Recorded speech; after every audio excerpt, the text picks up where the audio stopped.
주님께서 여러분과 함께 루카가 전한 거룩한 복음입니다.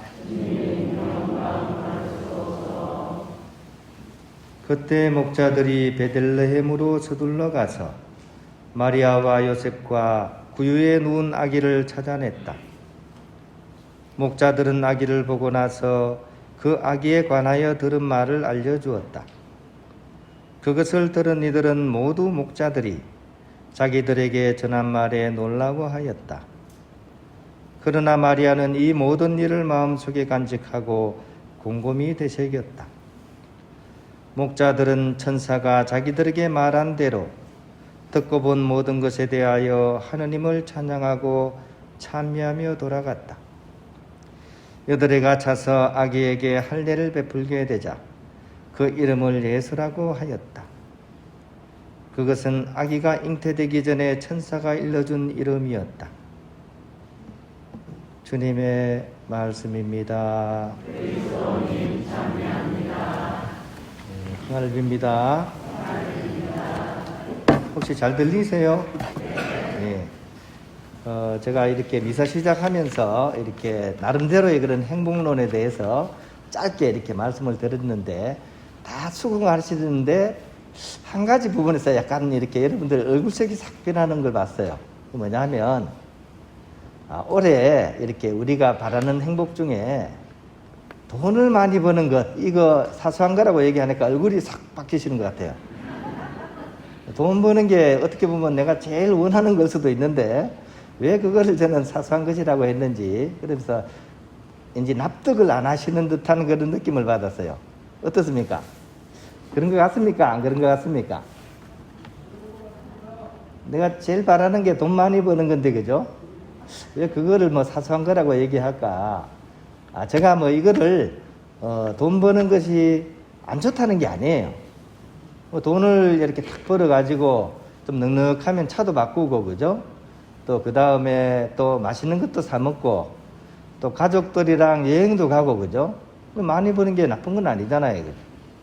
근데 왜 이런 얘기를 하냐 하면 우리 인생이 이렇게 영원한 것이라는지 않다는 거죠. 딱 오늘 하루 우리에게 주어지는 시간, 공간, 이건 정해져 있습니다. 이 하루 안에 뭔가를 채워야 되는데 사소한 것들을 다 채워버리면 나중에 어떻게 돼요?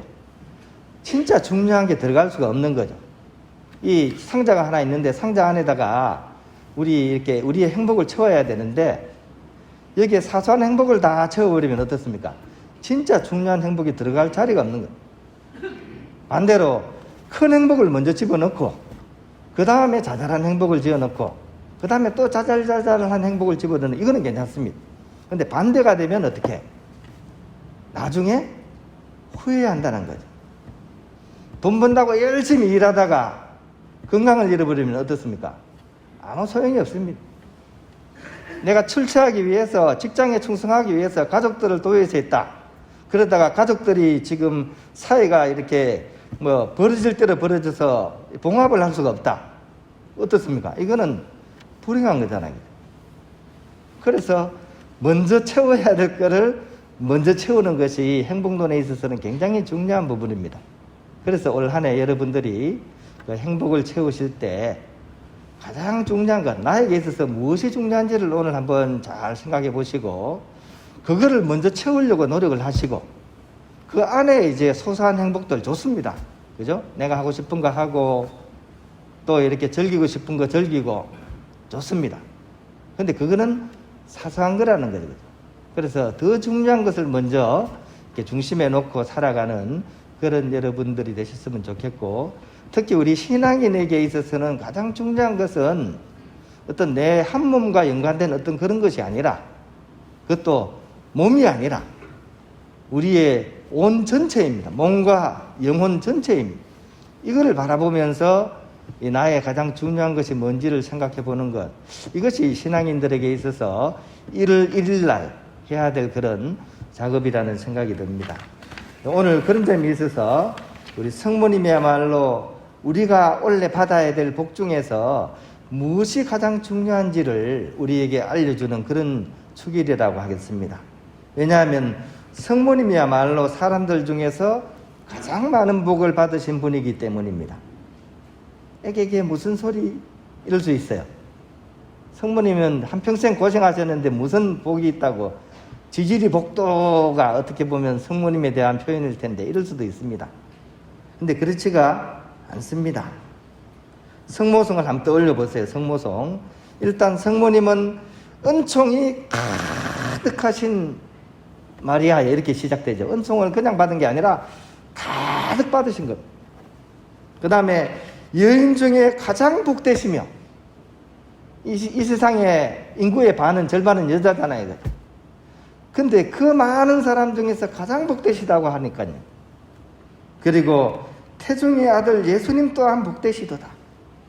그러니까 만복의 근원이신 예수님께서 태중에 계셨다는 얘기죠. 그러니까 사실 복에 관해서는 어느 누구도 성모님을 따라갈 사람이 없습니다. 그렇다면 어떻게 해서 성모님은 이런 복을 누리게 되셨을까? 이것이 우리가 오늘 생각해 봐야 될 부분입니다. 물론 운이 좋고 원래 하나님께서 그렇게 하려고 하셨기 때문에 그렇다라고 얘기할 수 있지만, 첫째로 성모님께서는 만복의 근원이신 하느님의 뜻에 따라 살려고 노력하셨다는 거죠. 다른 어떤 것이 아니라 하느님의 뜻에 따라 살려고 노력하셨다는 것. 즉 하느님의 말씀을 마음 깊이 정말 소중하게 여기고 그것을 간직했고, 또 그것을 이렇게 살기 위해서 열심히 이렇게 노력하셨기 때문에 진정으로 이렇게 복된 분이 되신 것이죠. 말씀을 품은 덕입니다. 그죠? 하느님 말씀을 한 귀로 듣고 한 귀로 흘리는 게 아니라 이 말씀을 바로 내 마음 가장 깊은 곳에 간직하셨던 분. 그래서 말씀을 품는 덕이 성모님의 첫 번째 덕입니다.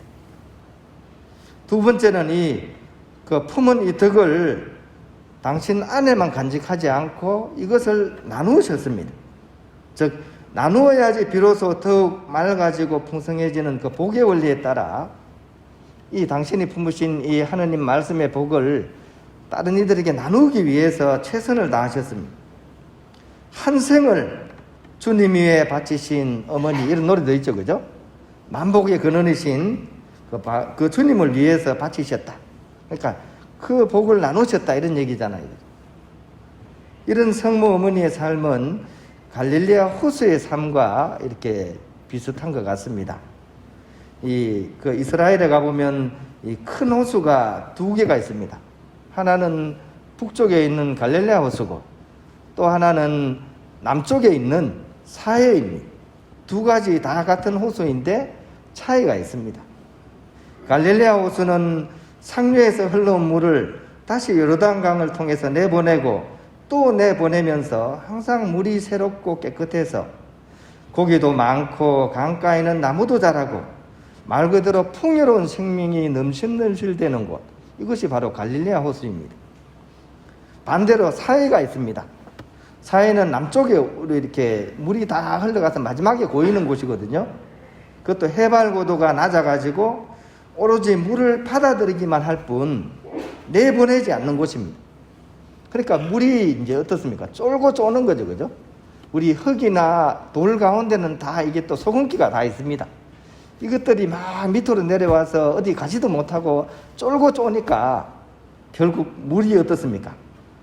짜다 못해지는 쓴물이 되는 거죠. 짠 게, 그죠? 너무 이렇게 짜면 나중에 쓴맛이 납니다. 제가 이 성지순례 이스라엘 딱 한 번 가봤는데요. 거기 가서 정말 사해에 가서 얼마나 짠가 하면서 손가락으로 이렇게 찍어서 먹어봤어요.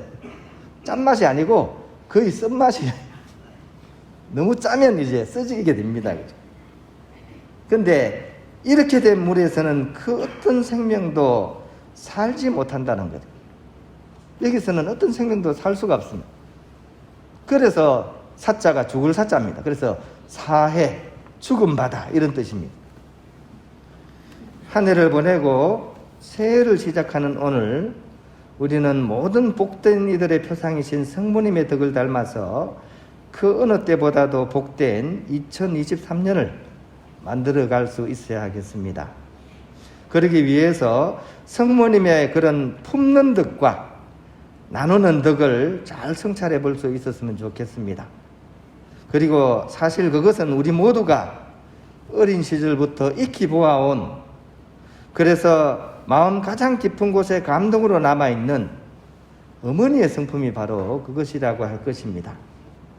마지막까지 자식을 따라다니면서 품고 나누는 그 어머니의 마음, 이 마음을 충실히 살아 복된 삶, 복된 한 해를 이루어갈 수 있었으면 좋겠습니다. 그런 의미에서 이 성모님께 올리는 인사가 있죠. 새해 복 많이 받으시고 나누십시오 하는 그런 인사입니다. 받기만 받는 것이 아니라 흘려보내야 되는 거예요. 그런 의미에서 새해 복 많이 받으시고 나누십시오 라고 한번 인사 나누면 좋겠습니다. 자, 준비하시고요. 자, 시작. 새해 복 많이 받으시고 나누십시오. 또 저하고만 하신다. 그죠? 옆에 계신 분하고 하십시오.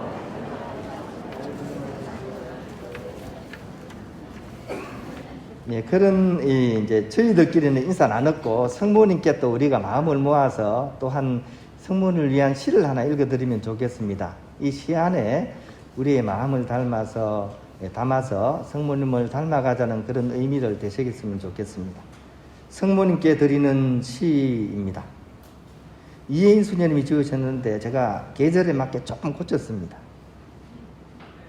어머니, 해마다 맞는 이날은 당신의 오심으로 언제나 새롭고 더욱 눈부신 빛으로 바람에 쏟아지는 짙은 향기, 우리네 축복받은 목숨이 백설의 환희로 눈뜨이는 때입니다.